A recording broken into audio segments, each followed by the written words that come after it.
હાલમાં જ રાજકોટમાં 24/8/2025ના રોજ એક ડિજિટલ અરેસ્ટ બાબતની ફરિયાદ દાખલ કરવામાં આવેલી છે, જેમાં દિનેશભાઈ દેલવાડિયા નામના ફરિયાદી છે, જે 69 વર્ષના કોર્ટમાંથી નિવૃત્ત ક્લાર્ક છે.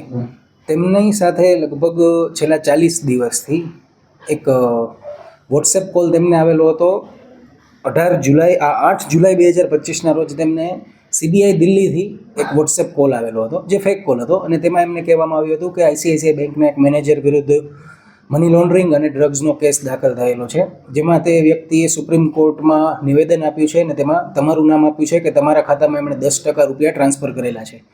આથી તમને આજરોજ ડિજિટલ અરેસ્ટ કરવામાં આવે છે અને હવે તમે કોઈ પણ વ્યક્તિનો સંપર્ક નહીં કરી શકો, અને જો તમે પરિવારના કે અન્ય કોઈ સભ્યોને જાણ કરશો આ બાબતની, તો તમને અમારી ટીમ આવી અને ત્યાંથી અરેસ્ટ કરીને જતી રહેશે.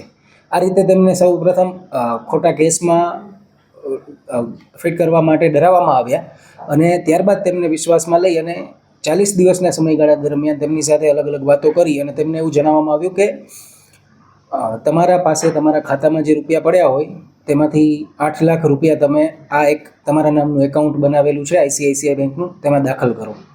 એ જ્યારે ફરિયાદીએ જમા કરાવ્યા તો પછી બીજા દિવસે તેમને ફોન આવ્યો કે તમારી પાસે જે તમારા બેંક લોકરમાં ગોલ્ડ પડ્યું છે તે ગોલ્ડ સામે ગોલ્ડ લોન લઈ અને તે રૂપિયા પણ આમાં જમા કરાવી દો. અને આમ કરતાં તેમની પાસે ટોટલ 88,50,000 જેટલી રકમ અલગ અલગ ખાતાઓમાં લગભગ અલગ અલગ 8 ખાતાઓમાં દાખલ કરાવવામાં આવી, અને એ રકમ જમા થઈ અને એમને એવું કહેવામાં આવ્યું હતું કે જ્યારે એક વખત વેરિફિકેશન થઈ જશે અને આ ગુનામાં તમારી સંડોવણી પુરવાર નહીં થાય તો આ રૂપિયા તમને પરત આપી દેવામાં આવશે.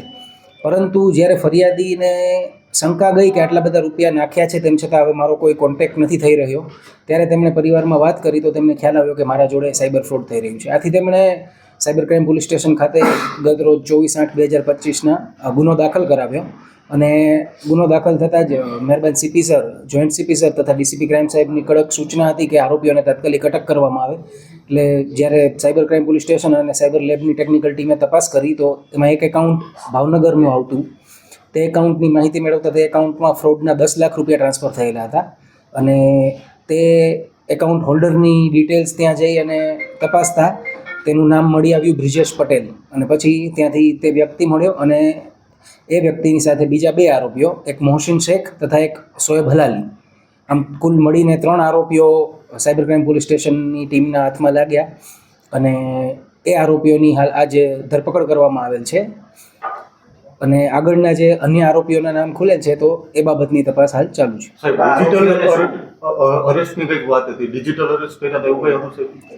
યસ, હા, આ ગુના ડિજિટલ અરેસ્ટ કરવામાં આવેલો છે. ખરેખર ડિજિટલ અરેસ્ટ નામની કોઈ વસ્તુ નથી, પરંતુ મારી નાગરિકોને એક અપીલ છે કે જ્યારે પણ તમને કોઈ વોટ્સએપ પરથી કોલ અથવા વિડીયો કોલ આવે અને તેમાં કોઈ વર્દીધારી પોલીસ ઓફિસર અથવા EDના ઓફિસર કે CBIના ઓફિસર બનીને કોઈ તમારી સાથે વાત કરે તો ત્યારે જ સમજી જવું કે આ એક ફ્રોડ કોલ છે અને તમને છેતરવા માટે આ પ્રકારનો કોલ કરવામાં આવે છે. પોલીસ દ્વારા ક્યારેય પણ આ રીતે આરોપીઓને પકડવાનો પ્રયત્ન નથી કરવામાં આવતો.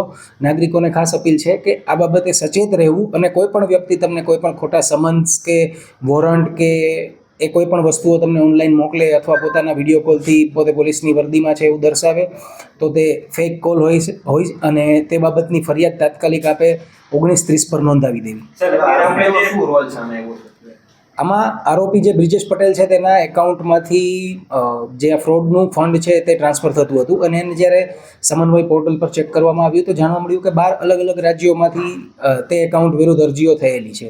આમ એ અકાઉન્ટનો ઉપયોગ છે જે આ ફ્રોડ મની છે તેને ટ્રાન્સફર કરી અને આગળના ઉપરી આરોપીઓ સુધી પહોંચાડવા માટે તેનો ઉપયોગ કરવામાં આવેલો હોય તેવું પ્રાથમિક તપાસમાં જાણવા મળે છે.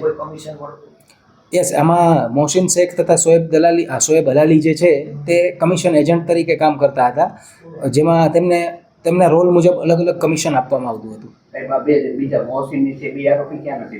હા, એ બંને આરોપીઓ ભાવનગરના છે.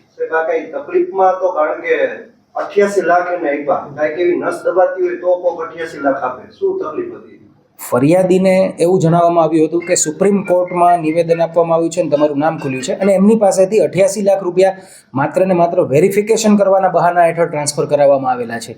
ન કે આરોપમાંથી છટકાવવા માટે, તેમને બચાવવા માટે એમણે કોઈ પ્રકારની ખંડણી નથી આપેલી, પરંતુ એમને એવું થયું કે એમના વિરુદ્ધ કોઈકે નિવેદન આપેલું છે, જેથી એક વખત મારા ફંડ વેરીફાઈ થઈ જશે ત્યારબાદ મને પરત મળી જશે. કેટલું રિકવરી થયું કઈ? હાલ અકાઉન્ટમાં અમાઉન્ટ ફ્રીઝ થયેલું છે અને બાકીનું આરોપીઓ પાસેથી રિકવરીનો પ્રયત્ન ચાલી રહ્યો છે. ટોટલ રિકવરીનું અમાઉન્ટ આવશે એટલે આપને જાણ કરવામાં આવશે.